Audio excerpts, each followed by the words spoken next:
यह सोचकर उसने कहा, प्रभु मांगने को तो कुछ भी नहीं रह गया, परंतु आपके आग्रह से मैं एक बहुत छोटी सी चीज़ मांगता हूँ। जाति का धीवर होने के कारण मछली मारना ही मेरा पैतृक स्वभाव है। हम लोग को दूसरी बात सूझती ही नहीं। जो बेचारे भूले हुए लोग आपके नाम पर या आपकी ही मात्र मूर्ति जगत जननी के नाम पर यज्ञ या पूजा में मूक पशुओं को मारते हैं, वे तो कामना के वशीभूत हो वह पापाचरण करते हैं।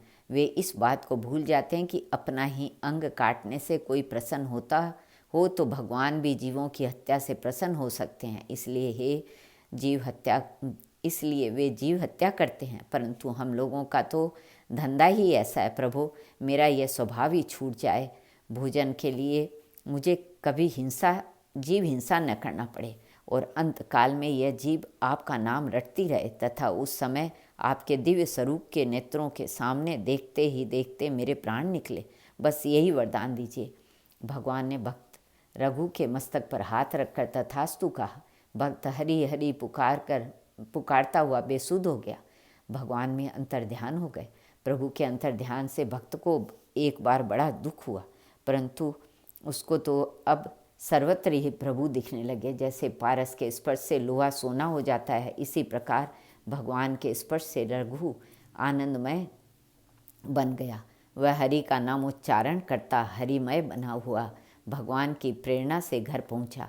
घर पर पहुंचते ही गांव के लोगों ने उसे कोसना शुरू किया। लोग कहने लगे, तू बड़ा मूर्ख और निर्दयी है, बेचारी अबलाओं को छोड़कर कहाँ मरने चला गया था। हरी हरी चिल्लाता है, देखेंगे हरी तेरा पेट भर देंगे।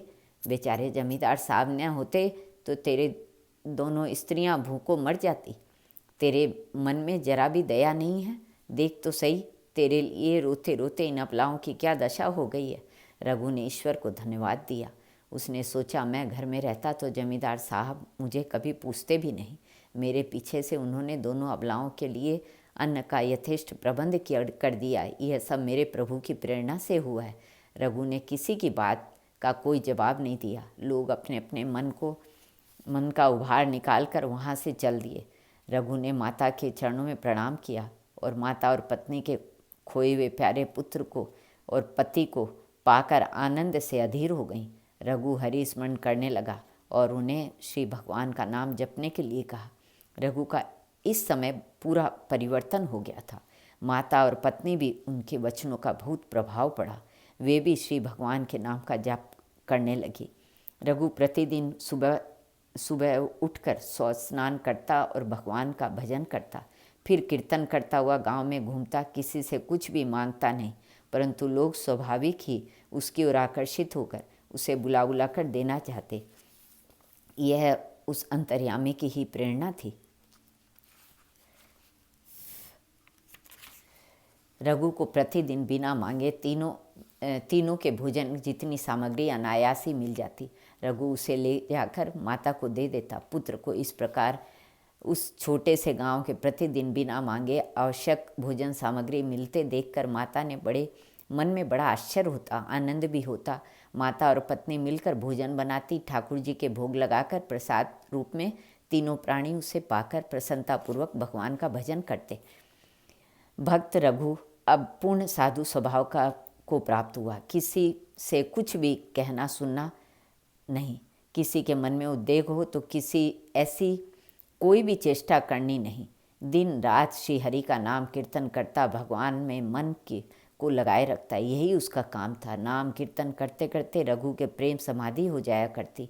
गांव के कुछ दुष्ट बालक रघु को छेड़ते, उसके पीछे पीछे दौड़ते। रघु कुछ भी जवाब नहीं देता। इससे लड़कों का साहस बढ़ गया। कुछ बदमाश लड़के गालियां देने लगे और एक दो ने तो ढेले फेंकने की शुरू कर दिए। रघु पहाड़ के सदृश अचल था। कोई कुछ भी करे, उस प्रेम सिंधु में डूबे हुए को कुछ पता नहीं रहता था। रघु की ऐसी स्थिति हो गई कि उसको जब वह ज्ञान रहता तब भी उस पर गालियों का और मार का कोई असर नहीं होता था। क्रोध, क्षोभ और दुख मानो उसके हृदय से सदा के लिए बहिष्कृत हो गए थे। फिर प्रेम समाधि की अवस्था में जब भी बाहरी होश बिल्कुल ही नहीं रहता तो क्रोध का क्षोभ होता ही कहाँ से। परंतु रघु की इस उदासीनता से लड़कों का उपद्रव बढ़ता गया। बिना कारण रघु को सताना मारना गांव के आवारा लड़कों के मनोरंजन का सहज साधन बन गया। रघु कहीं भी जाता तो लड़कों की टोली अपना काम करते हुए उसके पीछे पड़ती।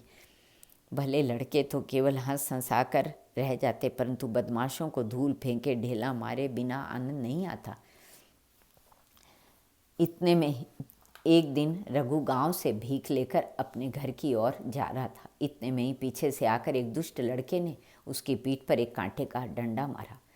रघु ने कुछ भी नहीं कहा। आगे तो लड़का बार बार घुमा घुमा कर डंडा मारने लगा। रघु का शरीर लूलुहान हो गया, खून की धारा बह निकली, तो भी रघु अपने मुंह से एक शब्द नहीं कहा। परीक्षा हो चुकी। अब भक्तों के योगक्षेम का वहन करने वाली भगवती शक्ति ने अपना कार्य शुरू किया। रघु कुछ ही आगे बढ़ा था कि उसे मारने वाला लड़का बेहोश होकर धड़ाम से गिर पड़ा और गिरते ही उसके प्राण पखेरु उड़ गए। लोग एकत्र हो गए। कुछ लोगों ने उसके घर जाकर माँ बाप को खबर दी। घर के लोग दौड़े आए। लड़के को बार बार उठाकर बैठाने की चेष्टा की गई। आखिर नाक के पास रुई रखकर देखा गया तो मालूम हुआ कि श्वास नहीं चल रहा है। माँ बाप रोने लगे, हाहाकार मच गया, परंतु इससे क्या होता। माता पिता अपने लड़के के दुष्ट स्वभाव और निर्दय आचरणों का पता पहले ही लग चुका था। उन लोगों ने सोचा अवश्य ही यह निरपराध भक्त रघु को मारने का फल है। गांव के लोगों ने एक स्वर से यही कहा। अंत में सर्वसम्मति से यही निश्चय हुआ कि रघु के घर चलकर उससे प्रार्थना की जाए। भक्त बहुत ही कोमल हृदय के होते हैं। उनका चित्त दूसरे का दुख देखकर सहज ही पिघल जाता है। रघु महान भक्त है। वह यदि बालक का अपराध क्षमा कर देगा तो लड़का जी उठेगा, उसमें संदेह नहीं। यह विचार कर बालक के माता पिता घर के अन्यान्य लोगों के साथ मृत शरीर को लेकर रोते कराते रघु के घर आए और दोनों वृद्ध स्त्री पुरुष रघु के चरणों में पड़कर दीन वाणी से कहने लगे, भक्त रघु, हम आज बड़े ही दुखी हैं। हम जानते हैं कि हमारा लड़का बहुत ही दुष्ट था। उसने तुमको तकलीफ़ें दी है, वे कभी क्षमा के योग्य नहीं है, परंतु माँ बाप के नाते हम आज सर्वथा निराश्रय हो गए हैं और तुम्हें मुंह की भी नहीं दिखला सकते हैं तुम्हारा तुरंत, परंतु तुम्हारी दयालुता पर भरोसा है। हम तुम्हारे सामने रो रहे हैं। अब तुम अपनी ओर देखकर इस अज्ञानी बालक का अपराध क्षमा कर दो और इसे प्राणदान दे दो। ये बच्चा नहीं जिएगा तो हम दोनों भी नहीं जी सकेंगे। रघु वृद्ध दंपत्ति के चरणों में पड़ते देखकर उनका करुण क्रंदन सुनकर चकित सा हो गया। उसे अभी तक यह नहीं मालूम था कि उसको मारने वाला लड़का मर गया। अब सारी बात समझ कर रघु ने कहा, हे हाँ, आप क्या करते हैं? मैं अधम केवट हूँ, मेरे पैरों के हाथ न लगाइए। यूँ कहकर बड़ी ही विनय के साथ रघु ने उन्हें उठाकर बैठाया और कहा, आप क्या कर रहे हैं? मैंने तो अभी नहीं चाहा, कभी भी नहीं चाहा कि आपका बालक मर जाए। यदि मेरे कारण उसकी मृत्यु हुई है तो वस्तुतः मैं आपका ही अपराधी हूँ। मेरा इस अपराध से कैसे छुटकारा होगा? यह सच है कि उसने मुझको मारा था, परंतु उसमें उसका क्या कसूर है? निजकृत कर्म रूपी कारण हुए बिना ईश्वर के राज्य में किसी को कोई दंड नहीं मिलता। मुझे तो यह शारीरिक दंड मिला, यह अवश्य ही मेरे किसी पूर्वकृत कर्म का ही फल है। वह तो केवल बेचारा मूर्खतावश निमित्त बन रहा था।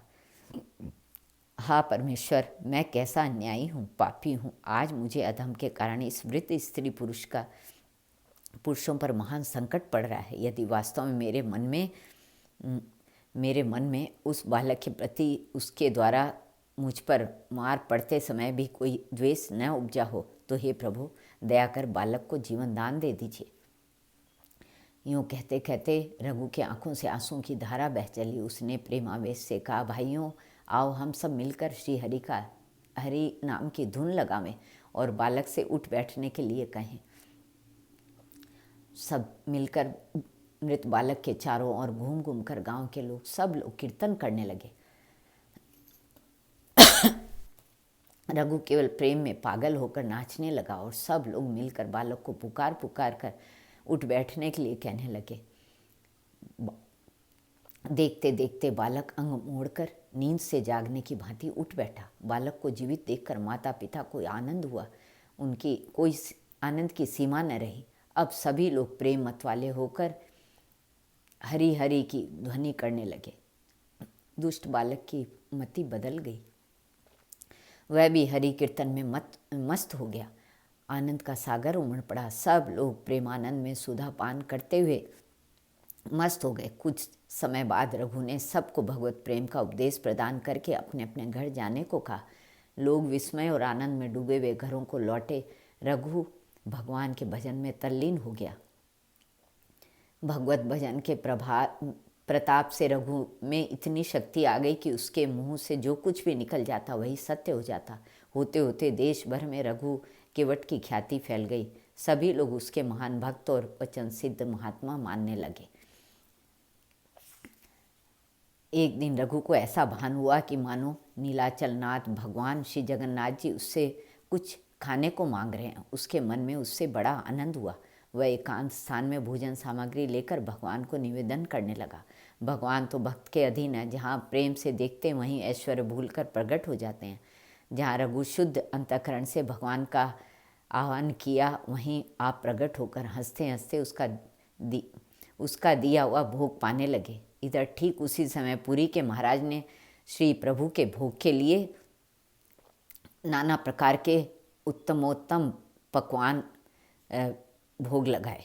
भोग मंडप में प्रभु का मूल मंदिर कुछ दूर है। इससे भोग मंडप में रखे हुए दर्पण में प्रभु विग्रह का प्रतिबिंब पड़ता है। उसी के नैवेद्य चढ़ाया जाता है। जब सब सामग्रियां आ गई तब पंडा भगवान को भोग निवेदन करने लगे, परंतु आश्चर्य की दर्पण में उस समय उन्हें प्रभु का प्रतिबिंब नहीं दिख पड़ा। दर्पण जहाँ तक तहाँ था, बीच में कोई आड़ भी नहीं थी। पंडा जी ने आश्चर्यचकित होकर राजा से कहा कि महाराज, इस नैवेद्य में कुछ न कुछ दोष होना चाहिए, नहीं तो प्रभु इसे अंगीकार क्यों नहीं कर रहे हैं।